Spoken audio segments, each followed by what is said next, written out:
Welcome to HR9 news. Hindupuram పట్టణం ముదిరెడ్డిపల్లి రుక్మిణి పాండురంగస్వామి దేవాలయం అధ్యక్షులు పల్లా లక్ష్మీకుమార్ జన్మదిన వేడుకలు మంగళవారం నివాసంలో ఫ్యాక్టరీ కార్మికులు అభిమానుల మధ్య శాలువాతో పూలమాలలతో బొకేలతో ఘనంగా సత్కరించి అనంతరం కేక్ కటింగ్ నిర్వహించి జన్మదిన శుభాకాంక్షలు తెలిపారు. ఈ సందర్భంగా పలువురు మాట్లాడుతూ పల్లా లక్ష్మీకుమార్ మంచి మనసున్న వ్యక్తిగా అనేక మంది పేదలకు సహాయం చేశారని, అందరినీ కలుపుకొని ఎంతో ఆప్యాయంగా పలకరించే వ్యక్తి, సుపరిచితుడు.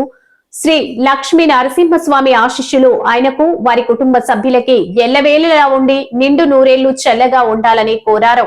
ఈ కార్యక్రమంలో పల్లా వారి కుటుంబ సభ్యులు, శ్రీ రుక్మిణి పాండురంగ స్వామి దేవాలయ కమిటీ సభ్యులు మరియు కౌన్సిలర్ ముద్దన జయరాములు తదితరులు పాల్గొని జన్మదిన శుభాకాంక్షలు తెలిపిన ప్రతి ఒక్కరికి పల్లా లక్ష్మీకుమార్ కృతజ్ఞతలు తెలిపారు.